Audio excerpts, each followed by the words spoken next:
Okay, so welcome everyone. Can you hear me? I think the mic is working. Welcome everyone here in the Uranium Centre in Oxford, and welcome everyone online. It's my great pleasure to present Robert Crawford to you this evening. The first time I was aware of Robert was, I think, more or less exactly 39 years ago, when he wonderfully performed the Burns poem to the Haggis at the Balliol graduate Burns night. And both of us were at that point graduate students at Balliol, and our paths have crossed from time to time since then. Since then, Robert, of course, has gone on to have a very distinguished double career, both as one of the leading literary critics of his generation and one of the leading Scottish poets. He has published, I think, just about 15 collections, mostly with Jonathan Cape. And in criticism, he's very well known for his work on T.S. Eliot, of course, which was the subject of his doctoral thesis, and he's just published the second volume of his very splendid biography, which I can heartily recommend. I can also heartily recommend his excellent biography of Burns called The Bard, and the wonderfully named Scotland's Books, which is the Penguin History of Scottish Literature, which is a really wonderful work. But our purpose today is partly to launch this book, Classical Texts. Copies will be available in the outreach room. Robert is going to say a little bit about that and then treat us to a retrospect of his interesting engagement with classics and other things over his poetic career. Just to mention the various things that he's done in classics, or some of them, which he will also mention, the wonderful volume Apollos of the North, which is about Scottish neoclassical poets, George Buchanan, someone with whom I have particular interest, and Arthur Johnston, both very fine Latin poets. He did a splendid chapter on reconnecting with the classics in a book I edited in 2009 called Living Classics. And he also did a very splendid translation of Simonides into Scots with photographs by Norman Macbeth, and there will be examples of that next door. So there's also a splendid multimedia project with which I agree, which is called Brexit Tears, but enough about that. But now let me hand over to Robert. Robert, it's a real pleasure to have you back in Oxford, and the floor is yours.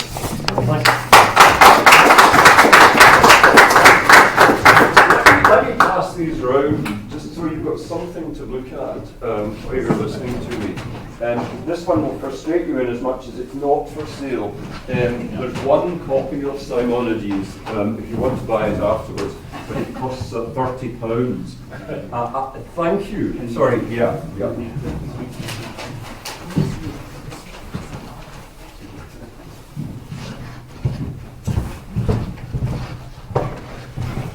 I'll stand up here with my books and my libretto, and want to start by thanking Stephen for making this event possible and hosting me here, and Fiona McIntosh and the Centre, the Uranium Centre here, for hosting the wee exhibition called Classical Texts that some of you may have seen already, and that we're all going to go around and have a look at afterwards. It's lovely to be back here.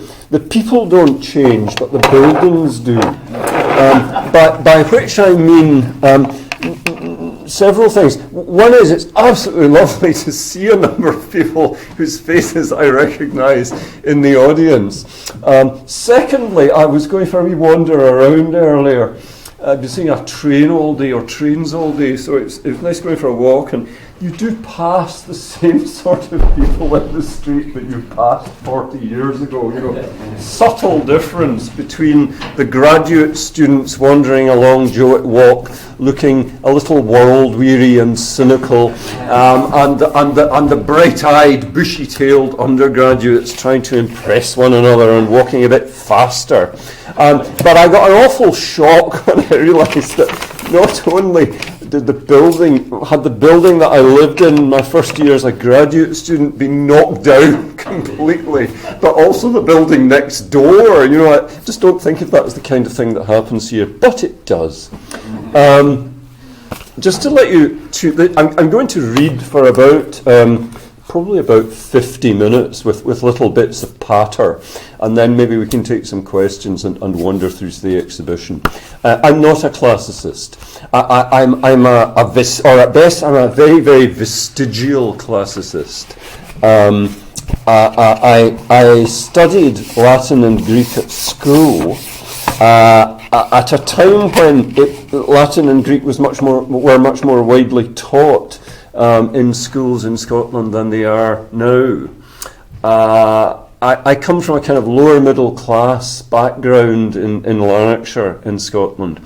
And if you read my first few books of poems, I don't think you would really find anything very ostensibly classical in them. But to me, there are little classical glints in some of the poems. And I've been sort of lemon squeezing them just to read one or two poems before I started doing anything explicitly with classical material. To hint, I think, or to let you tune into the way classics and the study of classics has been a kind of tincture, at least, or a kind of pleasant tinnitus, if you like, in my consciousness, really since I was a kid. The only classical thing about this first poem I'm going to read, which is the first poem in my first book, which came out a long time ago in 1990, is its title. But its title is significant, and it is punning on the Latin meaning of the word, as well as the English meaning, as you'll realise. I'm an only child and a mummy's boy, and I suppose that's partly what this is about too. It was probably written probably written while I was still living in Oxford. I was a graduate student for 3 years, and then I worked at St Hugh's for 3 years after moving away from Balliol. And I'd gone to the opera quite a lot in Glasgow when I was a kid. You could get in very cheaply, and I liked opera. But then, when I was at St Hugh's, people would have these awfully pretentious conversations about opera at high table, and I got really put off it. And so I've now come back to it, so a whiff of Puccini, and I just pass out. But this was written when I was more suspicious. Opera. Throw all your stagey chandeliers in wheelbarrows and move them north to celebrate my mother's sewing machine, and her beneath an 80-watt bulb, peddling iambs on an antique metal footplate, powering the needle through its regular lines, doing her work. To me, as a young boy, that was her typewriter. I'd watch her hands and feet in unison, or read between her calves the wrought iron letters, Singer. Mass-produced, polished wood and metal, it was a powerful instrument. I stared hard at its brilliant needle's eye that purred and shone at night, and then each morning after, I went to work at school wearing her songs.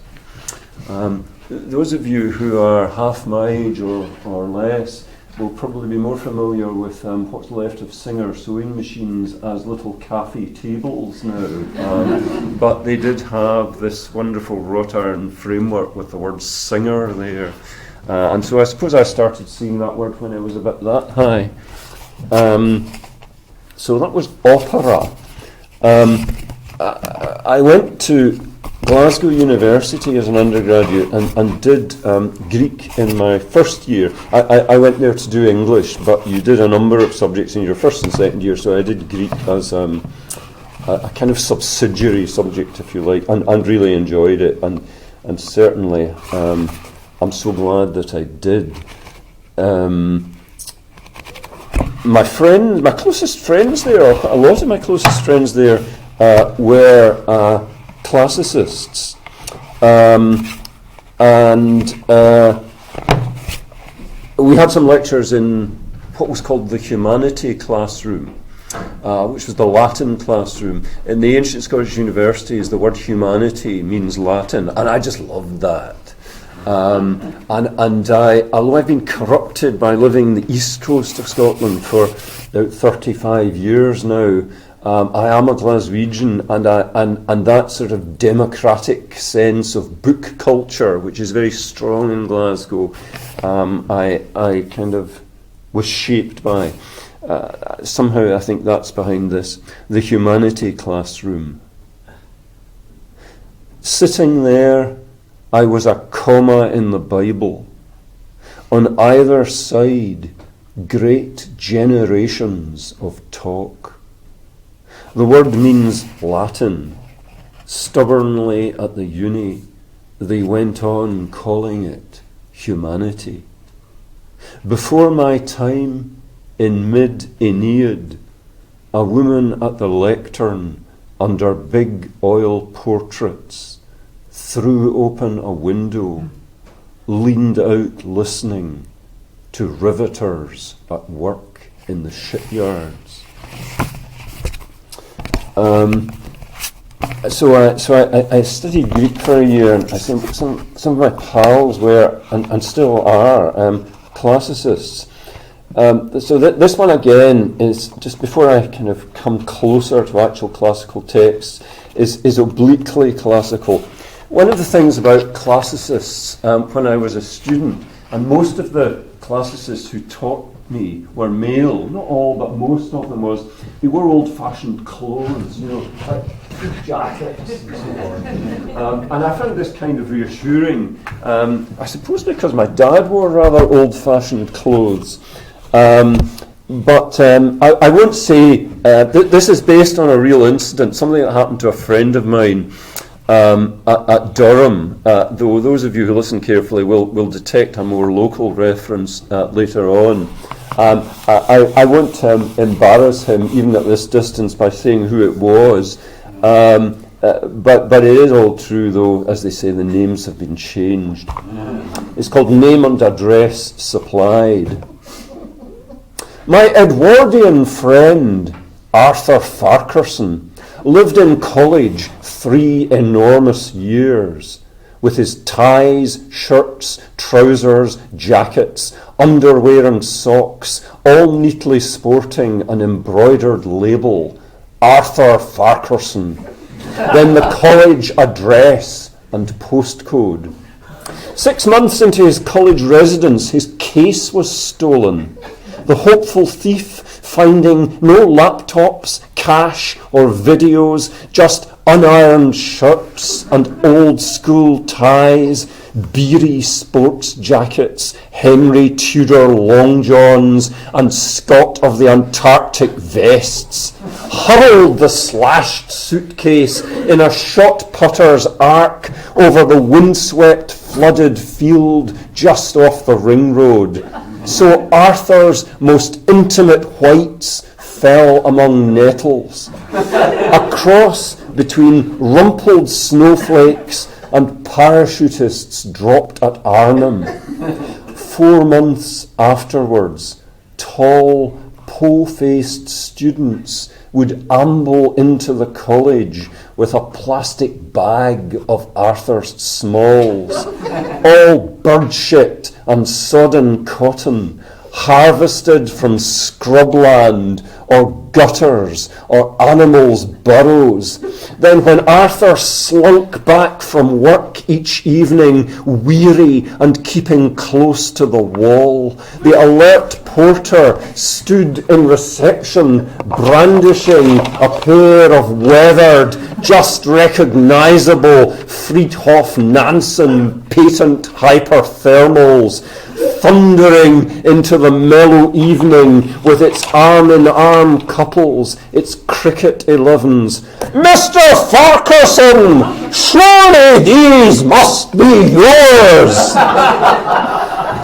I mention this because once my mother, in a bout of implacable maternal pride, labelled every piece of my clothing Robert Crawford, Holywell Manor, And though I haven't lived for years in that graduate centre, I still get up on anxious mornings, peering inside old socks and cardigans in bleached midwinter to see what exactly they say.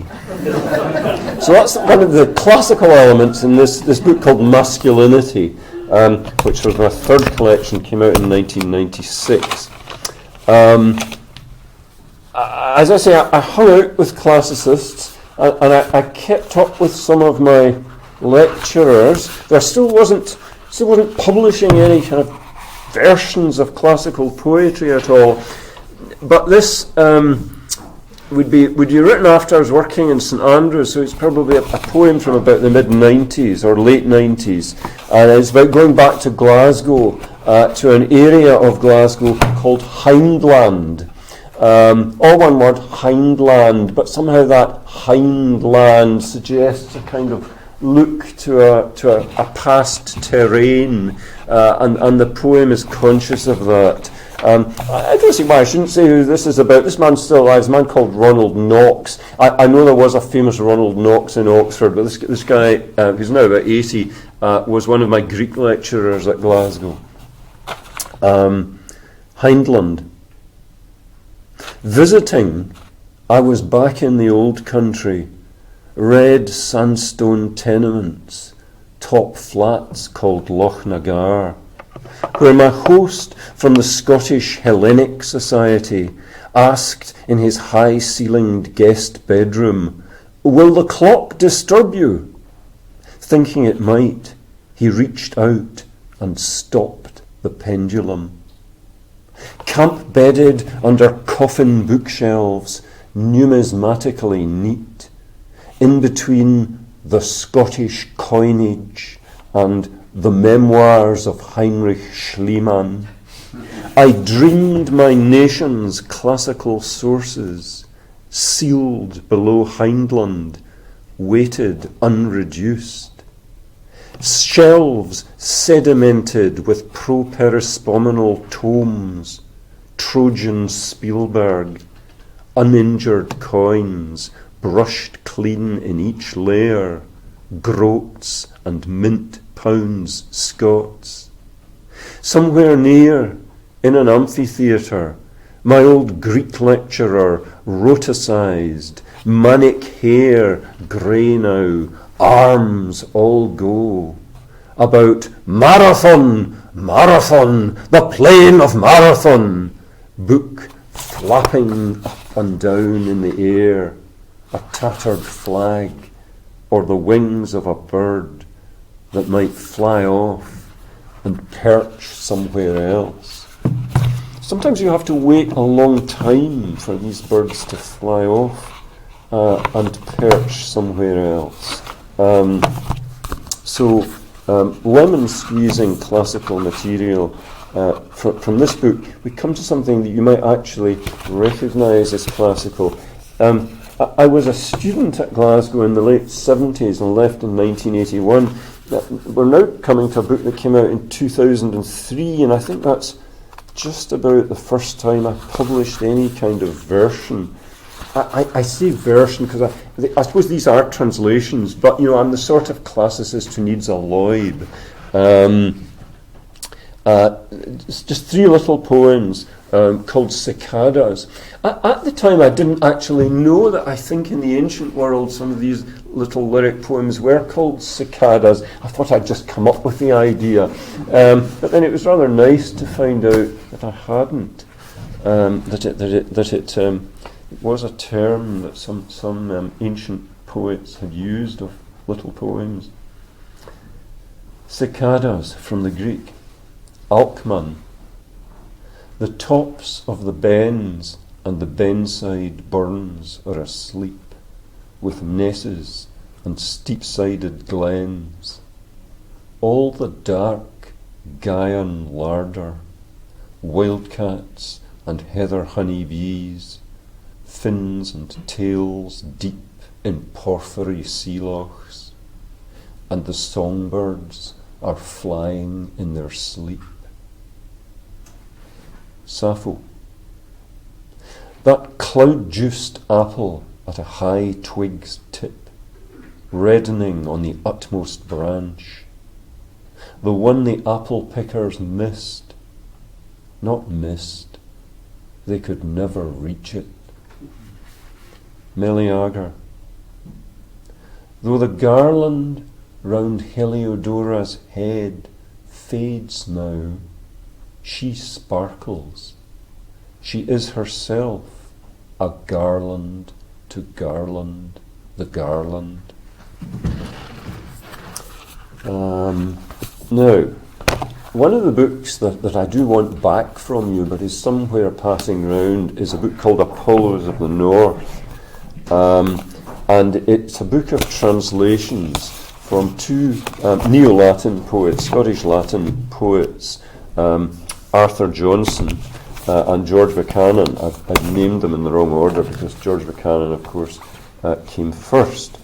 When a lot of these originally came out in the London Review of Books, and I remember encountering the English poet Sean O'Brien, who maintained that I'd made up Arthur Johnson because he seemed so improbable, but I didn't make him up. I discovered him with great delight in a couple of old tomes called Musa Latina Aberdonensis, books of Aberdeenshire Latin poets. These books were done round about the end of the 19th, beginning of the 20th century by a man called Geddes. And he gives prose glosses, which of course let me, as a pretend classicist, get to work on them.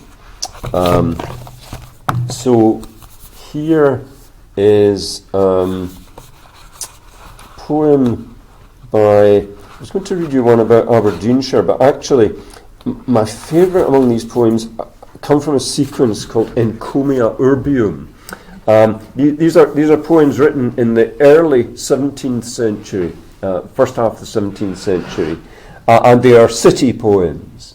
So they're city poems at a time when there isn't really a poetry about cities, I think, in English coming out of this island. And that makes these poems all the more fascinating. They're poems about Glasgow and Edinburgh, but also about and Dundee and Aberdeen, but also about smaller places like Haddington and Ayr. This one is a somewhat free version of his poem about St Andrews, just called St Andrews.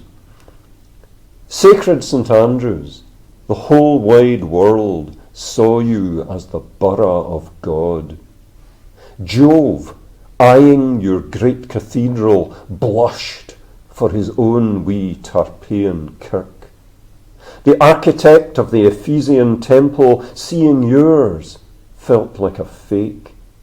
Culdee priests in holy cassocks gazed through your east nuke of light. St Andrew's archbishop, clad in gold, bellowed at Scotland's parliament. Now all that's gone. Walls ankle high, priestly fiat looks tarnished.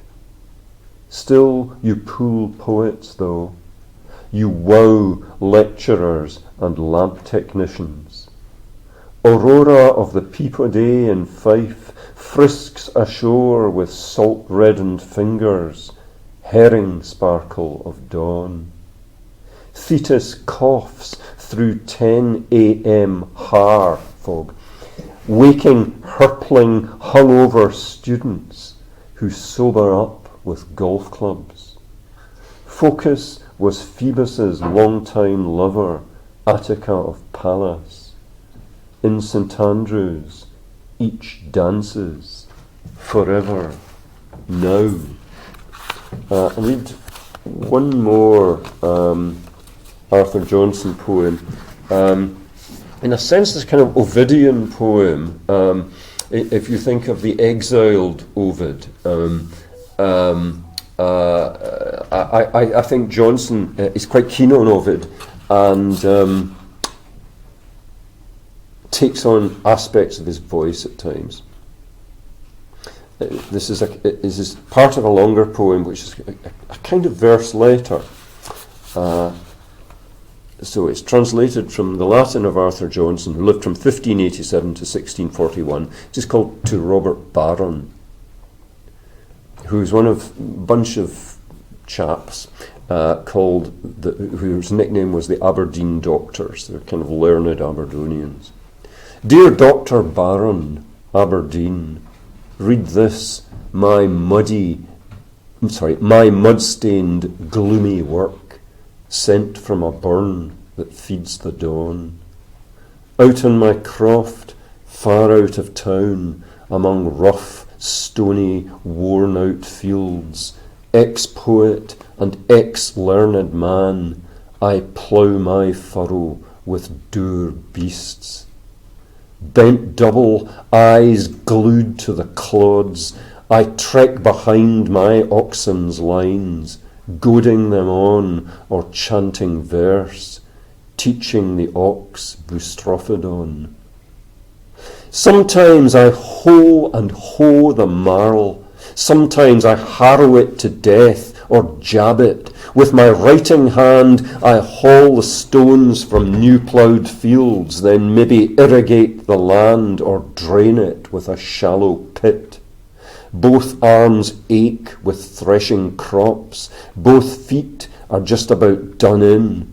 Stripped off, I fork muck with a grape, then spread dung on the heavy soil. Arcturus winks, I scythe my crops. Some of the harvest's scorched, ground down, some of it's in the giddy burn.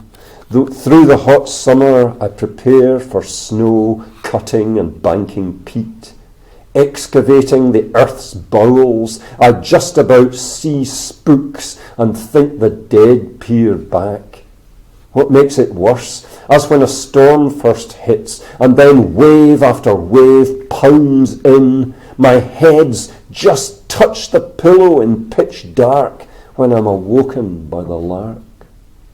My overalls are shaggy pelts, breakfasts are turnip once again, the gaddy burn to wash it down.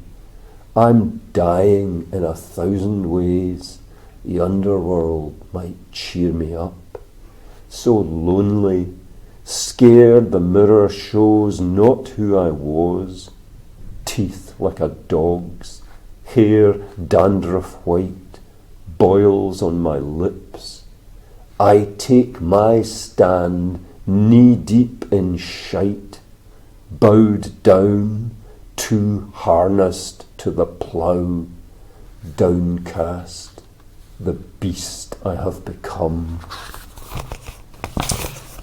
I'm going to read you a very francophile poem by George Buchanan, who's, along with Robert Louis Stevenson, probably Scotland's greatest francophile. He took, as I suppose a number of Scots did in those days of the Old Alliance, took French nationality.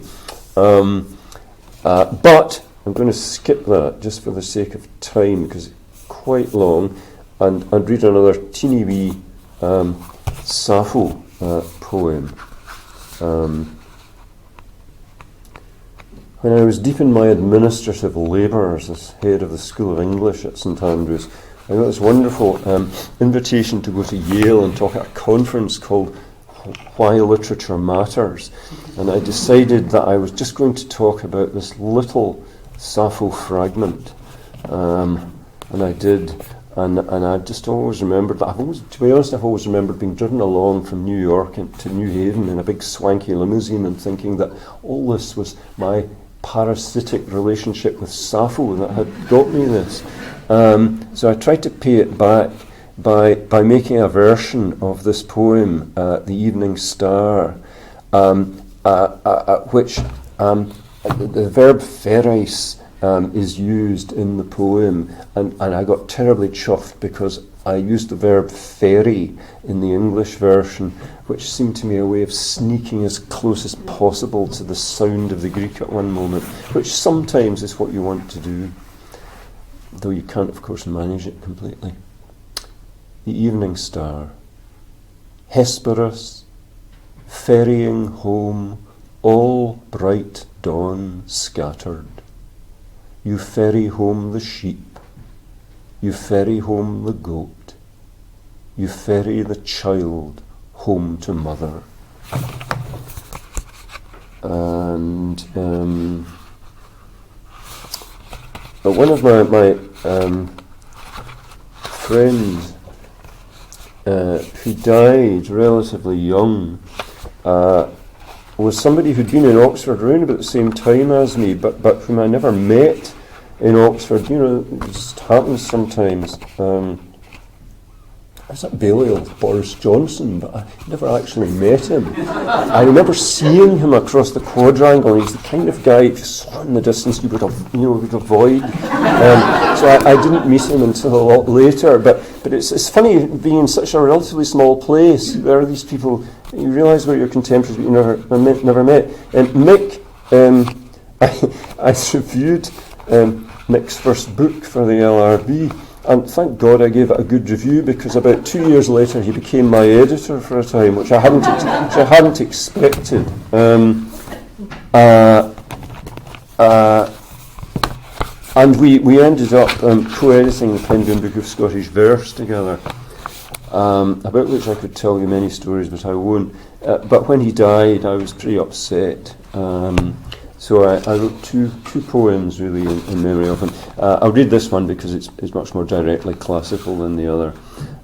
It's a version of that Victorian classic, Callimachus's poem about Heraclitus. And it's in Scots. I am going to read one or two things in Scots. You'll have to treat this, if you don't know Scots at all, and I don't expect many of you will, as a kind of word disco. But you'll get the idea of what's going on. Heraclitus. Heraclitus, when they tell't me you died way back, I grat, minding yon nicht, we sat out gabbing till the cold peep o' day. And say, my old Halicarnassian pal, you got sick, and now you're someplace dead in the grun. But they sangs, oh, yon nightingales o' yourn, still soon, like they sounded then, when we set out and sat out, twa young men. Death tax the lot, they say, but ach, they sangs, he's never gonna get. And did an anthology in 2016. It's called The Book of Iona, and turned a lot of bits of Agovnan's Vita Columbae, his kind of saint's life of Columba, the saint who came from Ireland to Iona, turned this Latin prose into verse, slightly perversely you might think, but I suppose part of the argument is that I think in the Middle Ages people read these saints' lives with a kind of attention that perhaps we're more used to bringing to poetry now than bringing to non-fictional prose, or supposedly non-fictional prose. So this is just a passage from the Vita Sancti Columbae 3, section 18, which I called The Reading Light.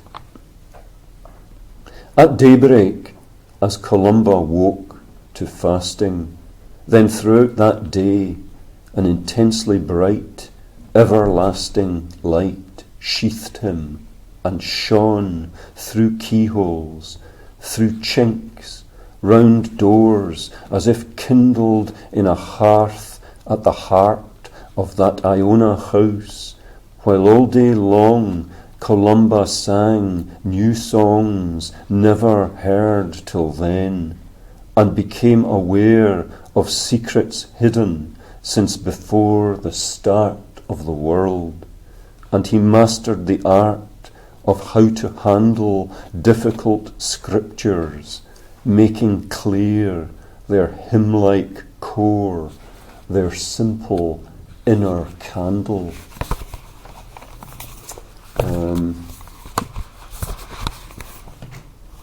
And finish off with a wee suite of poems from my most recent collection, which is called The Scottish Ambassador, and came out in 2018. I am attracted to these wee cicadas, and I suppose not least having been wowed some years ago by Anne Carson's versions of Sappho. I sort of like fragments and just wonder what to do with some little bits, tiny pieces, fragments, shards of poetry. This is just called Archilachus. It'll take about 40 seconds to read. And it's just sometimes just single odd words, a bit like the Simonides book that's going round. Young nightingales, fig between the thighs, kingfishers' wing beats, faster and faster, engorging lots of blind eels. Bald below my heart, desire for love fogged my eyes, ripped my breath away, clawed the soft lungs right out of my chest. And even more fragmentary, Alcaeus. No, I was Alcaeus, as if drawing from the grey sea, submerged places, signs, constellations, ownerless. When you save them as they perish, they would become. And I'll finish off by reading a few bits from a sequence in Scots which cannibalizes some of the stuff in Simonides. Simonides was a project originally done at the Edinburgh College of Art with my friend the photographer Norman Macbeth, and then toured a wee bit. It came here to Oxford, where Stephen Harrison, sitting in front row, showed it at Corpus Christi College, and then it went to Yale and was shown there, courtesy of Emily Greenwood, and then it went to the Poetry Foundation in Chicago, and it's all the verse in it's in Scots, so I'm not quite sure. We got invited to Yale and spoke about it. It went down all right there. Unfortunately, we didn't get invited to Chicago, so I don't know what they made of it in Chicago. I'm not quite sure what you'll make of it in Oxford, but this juxtaposes bits of Simonides with versions of Chinese poems. I suppose these are ancient cultures and little bursts of lyricism from ancient cultures. Collaged together out of sheer admiration and respect and love for the effect that these have, the way they can spark across the gap, both towards each other and I hope towards us. I'll read each one in Scots, and then I think then I'll read. There's a sort of game being played in as much as the poem is there in verse in Scots, and then there's a prose translation in English underneath. I like playing games with translatorese, so the English prose is meant to sound a wee bit like translatorese. I'll just read a few of them and then stop. Say something about the exhibition we can go through. The sequence is called Echo Chamber, but I won't read all of it. Flourishes, but nae Jo to enjoys it wi. Fleurish fawes, but nae Joe to blurt wi. A spear just when loose jummels us maist, when flourishes, and oh, when fleurish fawes. Midnight, the moon sets wi' the 7 sisters, the hours gang by, I lay awake, alane. Blossom blossoms, but there's no sweetheart with whom to enjoy it. Blossom falls, but there's no sweetheart with whom to mourn it. I ask just when love's craving agitates us most, when blossom blossoms, and also when blossom falls. Midnight, the moon sets with the Pleiades, the hours go by, I lie awake, alone. So that's after Shui Tao and Sappho. And now after Simonides and Li Bai. Ach, Orpheus, aboon his heed fleed countless birds. The fish flang themselves up out of the dark blue waters, just for the drap deed brawnness o' his sang. Afore my lair yon moonlicht's brecht like rind, raxing up my head, I tak 10 to the fight fu moon, and jouking my head, dream I'm hame. O Orpheus, above his head flew countless birds, the fish flung themselves up out of the dark blue waters, simply for the drop-dead beauty of his song. In front of my bed, that light of the moon is bright like frost. Raising my head, I pay attention to the white full moon, and bowing my head, dream I'm home.